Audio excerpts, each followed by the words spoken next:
سڵاوتان لێبێ وم کاتتان باش من دانا کەمالم خۆشحاڵم لە پرۆگرامێکی تری ئێوارەی سلێمانی لەگەڵتانم تەوەریەم بەرنامایەمان گفتوگۆ و قسەکردن دەبێت لە سەر درامای کوردی بە میوانداری زۆر بەڕێز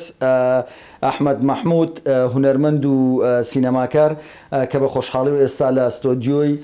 کەناڵی سلێمانی لامان میوانە. کاک ئەحمەد بەخێربن. زۆر سپاس بۆ ئێوە بۆ بینەرەکانتان. کاک ئەحمەد وڵات درامای کوردی خەلەری زۆر نازانین لەکوێوە دەست پێ بکەین، بەڵام ئەمە یەکەم بە یەکەم پرسیار چونکە لەلام گرنگە لە دوای ساڵانی هەشتا و نەوەتەکان بەجددی کۆمەڵێک بینەری درامامان زۆرێک لە بینەرانمان تۆران لە درامای کوردی، ینی بە ئێستەیشەوە ئەم تۆرانە هەر هەیە. ئایا چی بکەین؟ ینی ئەم هۆکاری ئەم تۆرانە چییە؟ بینەر چۆن ئاش بکرێتەوە بە دیسانەوە یان سەر لەنوێ لە بینینەوەی درامای کوردی؟ زۆر سپاس. وەڵای بابەتەکەتان هەم سەرنجڕاکێشە هەم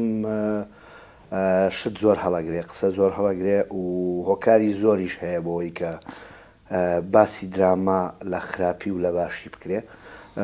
بۆچی باشە لە مەرحەلەیەکە باشەوە، بۆچی خراپە لە مەرحەلەیەکە خراپە. هۆکاری زۆری هەیە بۆ شتەکان. ئەگەر ئێمە بگەڕێنەوە بۆ خۆمان، بۆ مێژووی خۆمان، مێژووی دراما زۆر کۆن نییە لای ئێمە لەم هەرێمە کە پێشتر تەلەڤیزیۆنی کەرکووک و تەلەڤیزیۆنی عێراق هەبووە. دوو دراما زۆر سەرنجی هەمومانی ڕاکێشە لە تەمەنەکانی سەرەتای هەشتاکانە. ئەتوانم بڵێم سەرەتایەکی باش بوو بۆ درامای کوردی، هەم لە ڕووی ناوەڕۆکەوە، هەم لە ڕووی تەکنیکەوە، هەم لە ڕووی ئاکتین و هەموو ڕووەکانی ترەوە کە ئەوانش گەر منیش ناوینەوە هەموو کەس ئەزانێ هونەرمەندانی گەورە لە پشتیەوە بوون، هەمووکو ژاڵە، هەمووکو گوڵاڵە کە کاک ناسر حەسەن و کە زۆر لە ئێمە نازان سعدون یونس مخرجی گوڵاڵە بوو. یعنی ئەگەر بینە سەر ئەم کارانە ئەمە بەڕاستی کاری زۆر گەورن لەو زەمانەیە. گرنگی ئەم کارانە لەوەیە بەڵێ بەتەکید لەوەیە کە هەم ئیشکردنە لەسەر کۆمەڵگا، ئیشکردنە لەسەر تاک، ئیشکردنە لەسەر تەوعیەکردن، ئیشکردنە لەسەر ڕێنیشاندان بەرە و جوانکردنی کەلتورەکەمان لە ڕووی تەکنیک وانەشەوە و لە هەمان کاتیشە لە ژێریشەوە نەعێک لە کوردبوون و قەومێتەوەی تیا بوو کە ئێمە ڕاکێشا یەک بین لەناو قۆمانە کۆک بین، کە لەو زەمانەیە ئەمە شتێکی زۆر گەورەیە کراوە. و دواتر کە ئیتر ئەو مەرحەلانەی کە پێویست ناکا باسی کەین، گەیشتینە ئەم ڕۆژەی کە لە دوای مەرحەلەی دوای ڕاپەڕین مەرحەلێکی باش هات کە تەلەڤیزیۆنی کوردی دروست بوو. کۆمەڵێک ئیش ئەگەر بڵێم لە ئاسی تەکنیکی زۆر باشیش نەبوو بێ، بەڵام لە ڕووی ناوەڕۆکەوە میلەتی بەخۆیەوە گرێدا. دواتر هاتینە ئەم زەمانەی ئێستا کە بەڕاستی درامای کوردی لە بوارێکی زۆر خراپە، خەریکە ئاخنچێ. هۆکاری ئەو خنکانە ئەو خنکانە هۆکاری زۆر شتە. یەکەم پێشکەوتنی تەکنۆلۆژیا، بوونی مۆبایل کە ئێڵێم ئیتر سۆشیال میدیا و شتانە وای کردووە ڕاستە خەڵک هەیە لە ڕێی مۆبایلەکە سەیری موسەسەلەکە، سەیری موسەسەلی کوردی ناکە، بەڵام هەر کاریگەری تۆزێک هەیە، چونکە تۆزێک شتەکانی خێرا کردووە، خەڵک حەزی بەشتی زۆر نییە سەیریکە، کورت سەیرەکە و هەموو کاتێ تەلەڤیزیۆنەکە لە جیرفانیەتی، ینی کەی ویستی سەیری شتێکی کورتەکە من ئێستا لە مقابلەیان بە مۆبایلەکەم دوور خسۆتەوە لە خۆم، نەوەکو نۆتیفیکیشنێکم بۆ بێ ژینێکی بکەم سەیرێکی بکەم، چونکە لە حەزێکی سەریع من سەیرەکەم و یەمەوە لای تۆ، یعنی لە هەموو کۆڕکۆبوونەوەیەکا بەکارێنین. ئەمە کاریگەری هەیە. جگەل لەمە زۆر شتی تر کاریگەری هەیە. تەلەڤیزیۆنەکان خۆیان کاریگەرن، وەزارەتی ڕۆشنبیری و حکوومەت کاریگەری هەیە لەبەرەوەی پلانێک نییە بۆی چۆن بتوانین فیلم بکەین، موسەسەل بکەین، کۆنسێرت بکەین، لەوحەی تەشکیلی بکەین، یعنی پلانێک نییە شتەکانی تەختیتێک دانابێ بۆی کە نەخشە ڕێگایەک هەبێ بۆی بتوانی بەشی موسەسەل بەرەو پێشبەری، بەشی ئەمە بەرەو پێشبەری. زانیمان تۆرانی بینەرەکان لەسەر چییە؟ ئایا چی بکرێت بۆ ئەوی بینەر بە درامای کوردی ئاش بکرێتەوە؟ ئاخرە زانی چۆنە مەسەڵەن تۆ بێ ئەم هۆکارانە زۆر بە ڕێچکەکەی خۆیان بێنیتە بەردەستیان، ئەم هۆکارانت کەیەنە ئەنجاو تۆرانە حەلەکەی. مەسەڵەن من کە وەزارەت پلانی دانا بۆی کە موسەسەل هەبێ، منیش دەتوانم، یعنی مەسەڵەن ئەم ساڵ لە شارێکی معەیەن یەک دنیا پارە سەرفەکرێ بۆ ئیشێک کە ئیستەعرازیە، ئەوە نیە بەس لە تەلەڤیزۆنەکە سپۆنسەری وەزارە دوای کرد فلان شار وای کرد بەس ئەم جیازی کە لە سیاسەتەکەی هەیە شارێک بۆ شارێک شارێک بۆ شارێک ئەمەش خۆی شتەکانی بەش کردووە لە ناو حکوومەتە کە شتەکانی بەش کردووە ئەم داڕمانە هەیە لە مەسائلی دەعم نەکردنی لینکەکان لینکی فەن هونەر بەڵێ من باسی وەزارە تڕۆشنبیری یەکەم ئەمە سەبەبێکی ڕئیسیە سەبەبی قورستر تەلەڤیزۆنەکانە بۆ نمونە من جاران مسەلسەلمانەکە لە تەلەڤیزۆنێک کە ئەو تەلەڤیزۆنە بە پارێکی زۆر کەم فەنانەکانە هاتنە پێشەوە بڕوا بکە ئەو هەموو فەنانە گەورەی کە ئێستانێکیان لە ژیان ماوە نەنیچی نەماوە بڕاوکەت پێت بڵم 200,000 یا $200 مکافعەکەی بۆ لە دوای مسەلسەلێکی گەورە سەیری لێ هەر باسی پارە ناکرا بەس ئێستا فەنانەکە خۆشی شتەکان گۆڕاوە مشکلەی نییە چییە بێ کۆنتێن چییە بڕاوکە زۆربیان سکریپتەکە سیناریۆکە ناخوێننەوە ئەڵە عەقدەکەم چەنە ئەمەش خۆشمان هۆکارێک گرنگترین شتیژەوەیە بەشێک لەوەی بەو زەقە نایڵم کە خەڵک باسیەکە بەشێک لەوە ستاتیجی هەنێک کەناڵە کە بەڕاستی ئیش بۆەوەکەن تەوەجوهێک بێننەوە تەوەجوهەکە ئیتر سیاسیە خراپکردنی کۆمەلگایە نازانم چییە کۆمەڵک مسەلسەلی ئەو وڵاتانە ئێنن زۆر چیپە زۆر لاوازە زۆر بێهێزە زۆر سووکە یعنی ببوورەوە فەن ئەڵێم سووک بەس ئەوانە فەن نین ئەمە لە پشتەوە شتێک هەیەوێت چەپشێبا لە من ئەم پرسیارە لە ئەسنایم قسانەی کە کردت بیکەم کە ئەوی ژۆیە بۆچی دراما بیانیەکان شوێنیان بە دراما کوردەکان هۆکارەکە استراتیژیەکە کە ئەوێ مجتەمەع بەرەو ئاقارێک بەرێ و بەڕاستی لە زۆرێک لە کەناڵەکان خۆتەزانی مەسەلەن مەجموعەی مسەلسەل لێیرێ بۆ نمونە مسەلسەلی زمانی تورک ڕاستە کەلتوریەکە نابێ من سەیری نەکەم ئەبێ سەیریکەم من خۆم لە نەتفلیکس شتێکی لێ فێرە نە هەر کەلتورە دراوسێمانە کەلتورە من لەگەڵ ئەو شتە قەومی عنسوریان نیم کاڵێ کورد و تورک و فارس و عەرەب دوژمنیەکەن من حەقیەوەم نییە لە فەن نایمە دوژمنیەک نین بەیەکەوە ئیشمان هەیە بەیەکەوە ئیشمان کردووە و زۆر نۆرمەڵە ئەوە بەس کێتە ناو سیاسەت ئەوە ئیشی ئێمە نییە بەڕاستی بەس فەنێکی زۆر جوانیان هەیە من لە نەتفلیکس سەیری کۆمەڵک مسەلسەلی تورکیم کردووە و ئەیکەم یەک نمونە باسەکەم ناوی زە کڵەبە باسی زەمەنی سراعی ئەرمەن و تورکەکە لە ناو تورکیایە هەموو شتێکی جوانی تورکیش پیشانەیە هەموو شتێکی جوانی ئەرمەنیش پیشانەیە هەموو شتێکی خراپی سیاسەتیش پیشانەیە هەموو شتێکی خراپی سیاست لە هەردوو لە پیشانەیە چۆن سراعەکان بوون بە بەشەرێت بەڵام سەیری تەکنیکە سەیری فکرکە سەیری کەلتورکە هەموو شتێکی پاراستووە وەکو مسەلسەلانە نییە ئەمانە مسەلسەلانایەنن لە ڕووی ڕەوشت و ئەوانەوە لەگەڵ کەلتوریەمایە نابێ ژنێک 3-4 علاقەی هەیە 3-4 مناڵی هینی هەیە یعنی ئەمانە بۆ کەلتوری من نابێت ئەم بە زۆر ئەم ماتێ دەرخواردمەیە بۆچی بۆی ئیتر وەکو لە کاتێکا زۆرترین بینەریشی هەیە زۆرە بینەری ئەمەیەوەی کە من باسیەکەم ئەمە هۆکارێکی خراپە لە بری ئەو پارانە مەسەرەن بە دە مسەلسەل پارێکی کەم ئەی بە دە مسەلسەل ئەو پارەکەمە بە یەک مسەلسەلی کوردی خۆمانی جوان کەلتورەکە بێنەرەوە باشت بۆ ئیخراج بەڵامی تر ئەوەش هەم ستاتیجە هەم بزنسە هەم ڕاکێشانی خەڵکە نازانم ئەو ڕێیتانەی کە ئێستاش هەیە بەو شتانە ڕێیتەکرێ لەو کەناڵە یەکەمە بۆ ئەو مسەلسەلە خراپانە لێ لەبەرەوەی ئەو مسەلسەلانە لێ زۆر باشە کاک ئەحمەد ئایا پێدوانی یان هەز ناکەی بەوەی کە ناوڕۆکی بابەتی دراما کوردیەکانیش لاواز بێت بۆ نمونە من مەجموعەی هاوڕێی زۆر عەزیزمەیە دەنێنەری زۆر گەورە و باشن و من بە ڕاشکاوانش کاتی خۆی ڕەخنەم لێگرتن ناویان نابم لێرە بەڵام کۆڵێک مسەلسەلیان کرد لە ڕووی تەکنیکوانەوە زۆر جوان بوو بەڵام بەداخۆ ناوەڕۆک گرنگترین شتە لە مسەلسەلە گرنگی ناوەڕۆک لەوەیە کە نزیک بێت لە سراعات و پلۆتەکانی ناو مجتەمەعی خۆمەوە پلۆتێک بێنێ عوقتەیەک بێنێ کە لە مجتەمەعەکە مابێ مسەلسەلێکیانە ناوی مافیا بوو ئەم تلیاچیێنە ئەو بزنسی مافیا و شتە لە لای ئێمە گەر هەش بێت نازانم لە بەرچاوی منانە لە بەرچاوی منانە لە بەرچاوی توانە لە بەرچاوی تاچی کۆمەلگانە زۆر کەمە ئەمانە ژێنن بۆی ئەمەش ستاتیجە بۆی ئەو سنعەتەش بێنە ناوە کە ئەو سنعەتە لای ئێمە نیە ڕاستی مافیا بوون و ئەو شتانە ئەگەر هەش بێ لاستێکی زۆر تایبەت و ئەوە ئێمە دڵشی پێ ناکەین ینی زۆر مواتنێک یا هاوڵاتیەک یا بینەرێک ئەم شتانە نابینێ بە چاوی خۆی تا بێنە ناوە مەسەلەن مەسایلی هەنێک کەیسی ئیجتیماعی کە بەو خەستەی کە لە ئەوروپا و لەوانەیە هەیە و جۆرە علاقات و پەیوەندی خۆشەویستی و سۆزداری هەیە، بەڵام کرانەوەش دروست بووە، بەڵام بەو شکڵە زەقە نییە کە ئەوان لە مسەسەلەکان هایانین. ئەگەر دیقەتی ئەو کارانەی ئێمە بینەوە کە بەڕاستی ناوێت کە ئەوێ باسیکەین. حسێن مسری لە کاتێکە کە ئیشی کرد ئیشی بۆ کۆمەلگا کرد. ڕاستە من پێشتر ئیشارەم پێیاوە زێستە وازە هێڵم لە ئاستی دەرێنان و تەکنیکوانە زۆر متەوازعانە بوو، باش نەبوو ئیشەکان، بەڵام لە ڕووی ناوەڕۆکەوە ئەوە بوو کە خەڵک زۆر باش بوو، تۆ خۆت تیاوینەوە ئەو خۆی تیاوینەوە، وای کرد کە کۆگەلیەک یاخود کۆمەڵێک بینەر دروست کار کە شانە ڕەمەزان بوو سێتەکرد لەو زەمانەی ئەو مسەسەلانەی ئەوە کە زۆر متەوازع بوو، دوکان و بازار هەبوو، بەس کەس ئێستاش نۆستالژیایەکی لە زیێنی بینەرە هێشتەوە. بەڵێ ئەمە بۆ چی؟ لەبەرەوەی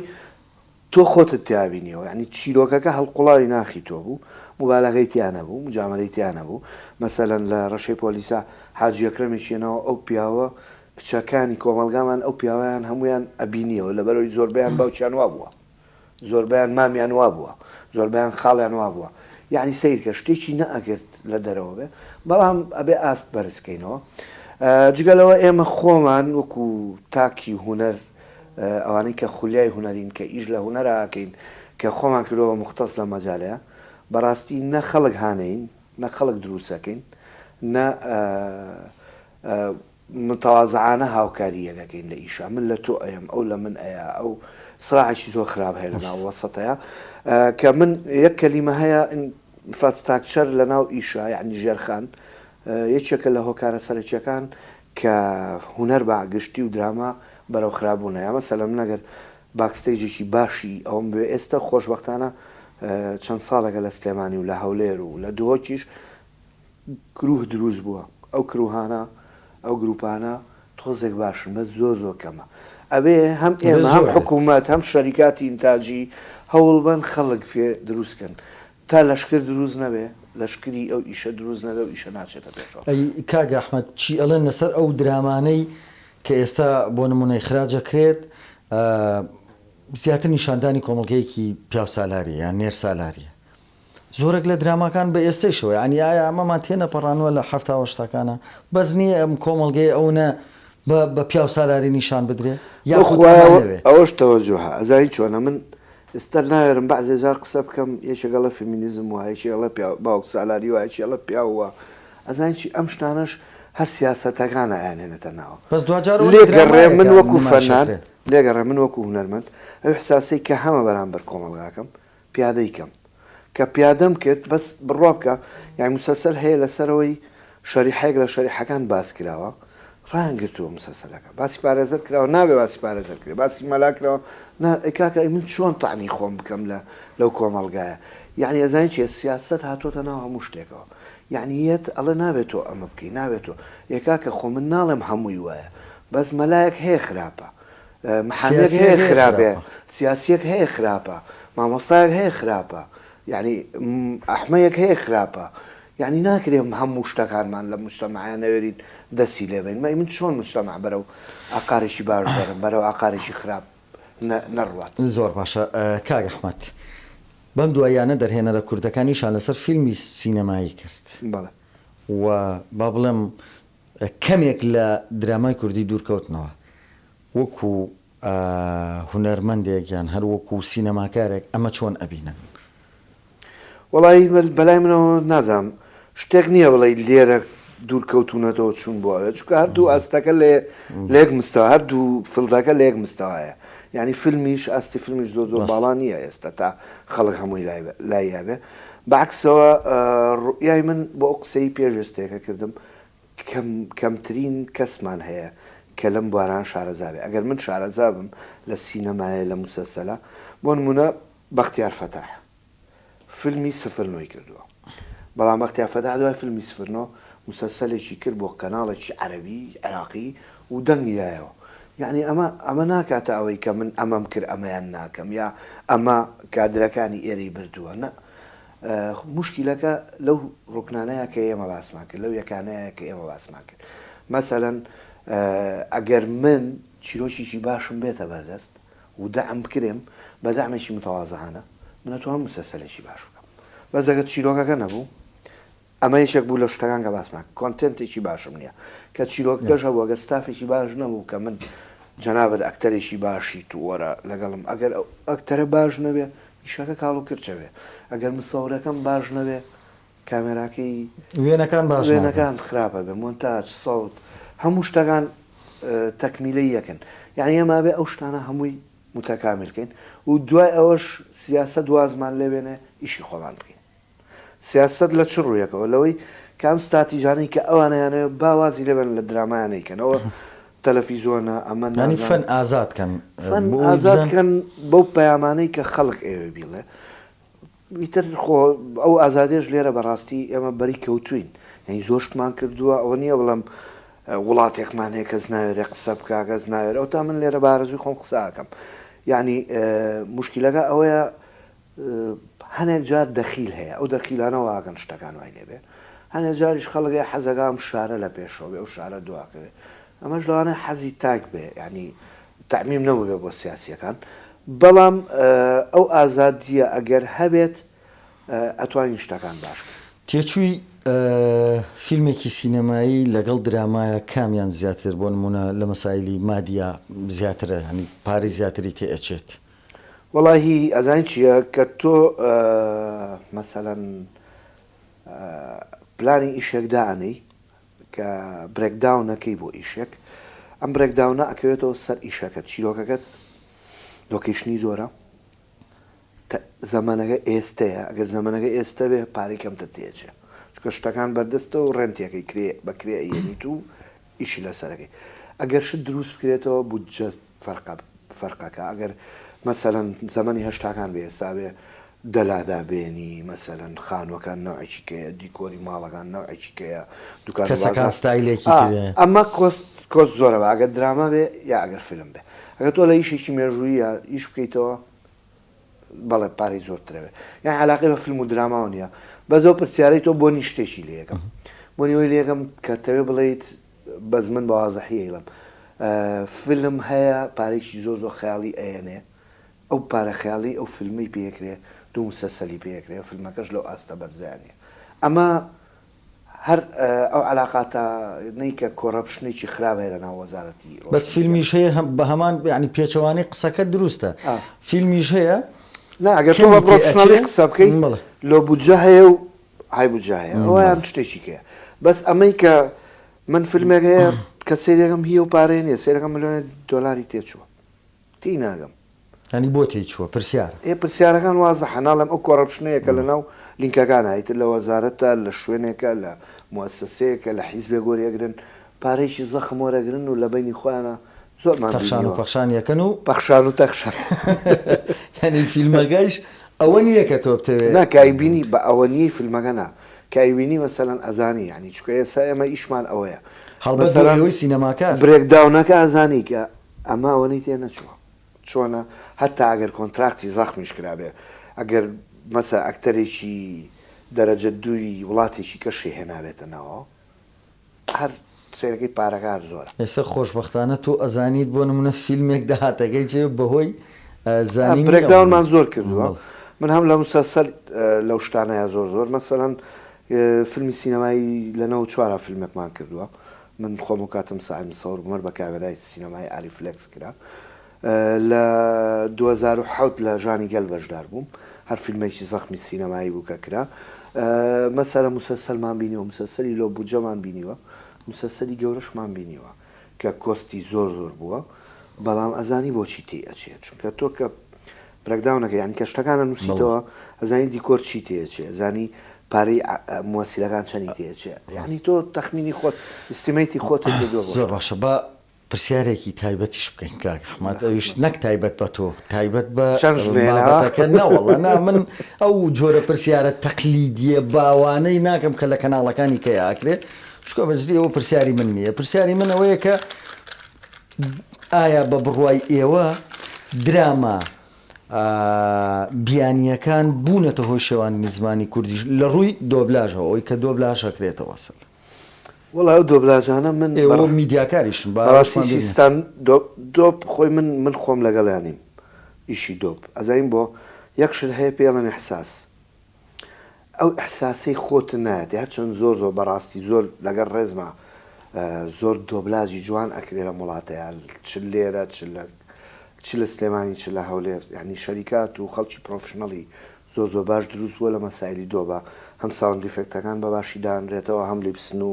ڕێخستن و ئینەکان زۆر سینکە لەگەڵیا هەم احساس هەیە هەم گریان هەیە ئەم پێکەنین هەیە یعنی بە جوانی تەسیدی شتەکان بەس هەندێک زاراوەش بەکارهێنرێت یعنی تۆ بە کوردیش بەرگوێت نەکەوت موشکیلەم لەوەیە ئێستا کۆمەڵێک شت لە کەناڵێکی تایبەتە کرێ کەناڵەکە لە هەولێرە لەبەر تۆ ناوی ناوم قەیناکە ئەگەر ئێمە لەبەر پەیڕەوی ناوی هەر خۆم ناوی زۆر باشە بەڵکو لەبەر خۆ زۆر خراپ زمانیان تێکشکانەوە نەک زمان هەر ئەزانین چی کۆمەڵێک لوغە بەکارێنن کۆمەڵێک زمان بەکارێن زمانیم کۆمەڵگایانیە بەڕاستی ئەنجام مەسەلەی دیالێکتیش مەسەلەن ئێمە کرمانجیمانەیە سۆرانیمانەیە ئەنجار جگەلەوە لە سۆرانیا مەسەلەن سنەی نەوعی قساکە هەولێری نەوعی قساکە سلێمانی شێوازی چکەی هەیە مەسەلەن لە گۆران و هەورامانە لەو دی و جیاوازە مەسەلەن لە دزڵی نەوعێکن لە بیارە نەوعێک لە زەڵ نەوعێکن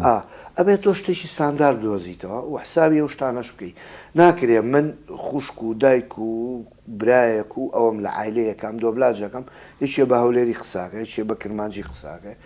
یعنی فۆنەتیکەکان هەستی پێەکەی ئەوانە بێ ئەو کەسەی کە مۆنیتەرایزی ئیشەکانەکە لە ناو خێزانێکە بۆ نمونە ناوێت دیالێکتەکان جیاواز بێ بۆچی جیاوازە مەسەلا هەر لە مسەلسەلە واقعەکانی خۆشمان ئەومان بینی بازێجار کە ئەو شتانە بێ حسابی زمان بکەن جا زمانیش ستانداردی خۆی زۆر تێک چووە لەبەرەوەی مەسەلەن شوێنێک هەیە ناوی ئەمەیە ئەم ڕێکخراوی پاراستنی زمان نازانم ڕێکخرا یعنی ئەمانە نییە لە هەر یەکە و شتێگەڵێ ئەمەڵێ بوو بە سێواو بنووسە ئەوڵێ بوو بە دوواو بنووسە ئەوڵێ بوو بە یەکواو بنووسە هیچی بەڵگەیەکی زانستیشی لەبەردەستانیە بەڵگەش هەبێ منیان چاواشە کردووە بەڵام لە مەسایلی دۆبلاجە ستانداردێک هەیە ئێستا زمانێک هەیە بەڕاستی لە سلێمانی بەباشی پیادەکراوە تۆزێک سلێمانیانی پێوە دیارە ئەوانیش ئەبێ ئەمەزاڵکە کە کوردیە سۆرانیەکە بێ لە تەلەڤیزیۆنی سەحەر بەداخەوە کە من باسی تەلەڤیزیۆنی سەحەرەکەم تەلەڤیزیۆنی چی ئێرانە بەڵام بەڕاستی زمانی دۆبلاجیان زۆر جوانە تەکنیکی دۆبلاجیان زۆر جوانە سەیریکە هەم حسابی زمانەکە ڕاستە بە ئەکسنتی ئەوان تۆزێک جیاوازە لە سۆرانێکە ئێمە بەڵام بۆ خۆیان بە ستانداردی ئەیکەن مەهابات و سنە و سەقز و ئەو شارانی خۆیان هەمووی زۆر بەوازحی زۆر جا من کە سلێمانی شملی تێگەم یعنی کە تۆ بڵێ هەولێربی کە تۆ دۆبی بۆی ستانداردی ئەو دیالێکتانەی خۆیانان هەمووی کردووە و یەکشتی سنتەرایزیان دۆزیوەتەوە بە مەرکەزیان کردووە و لی تێگەی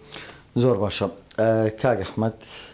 پێم خۆشە ڕاشکاوانەوە شخصێگە نەبوو نه پرسیاری شخصیم تایبەت بە خۆت نییە مەبەسم خودی تایبەت بە بابەتەکەمان ئەگینا ئەو پێشتر ئاماژەم پێە کە پرسیاری من شخصی نییە لە خودی کەسێکی سینەماکار و جێش خۆشکەین بە تاکید خۆ هەر بەرنامەیەک نابێ بە معقەدی بێڵینەوە بەڵام بە بڕوای ئێوە دراما بیانیەکان شوێنی دراما کوردیەکانیان گرتوتەوە لە ئێستادا وەڵی نێتفلێکس شوێنی هەموو شتێکی گرتوێتەوە ئەگەر تۆ دەشتی جوان ببینی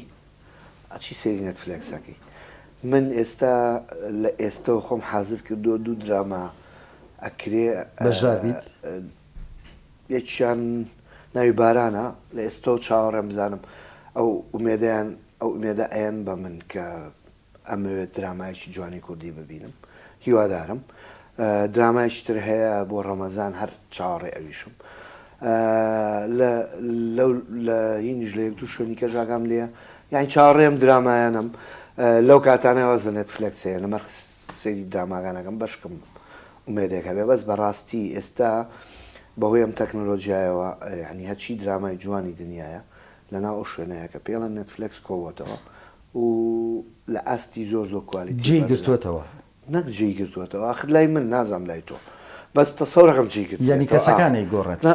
لەبەر چی لەبەر خەڵک هەیە وەڵی گرتوێتەوە ئەرە وەڵا زۆر باش کاک ئەحمەد من ماوەی بەرنامەکەم تەواو بووە سپاس بۆ ئامادەبوون سپاس بۆ وەڵامدانەوەی پرسیارەکانت منیش زۆر خۆشحاڵ بووم و هیوادارم ئەم قسانە هەرچەند زۆرەیکەین زۆر قساکەین هیوادارین جێبگرێ بۆی کە چاوێک لە ئاستی ئیشکردنی دراما بخشێنن و بتوانین دامێکی زیاتری بۆ پیاکەین دووبارە بەخێر بن بەڵە بینێرانی بەڕێز بەم شێوەیە هاتینە کۆتایی ئەم پرۆگرام و تا پرۆگرامێکی تر بەخواتان ئەسپێرم خواتان لەگەڵ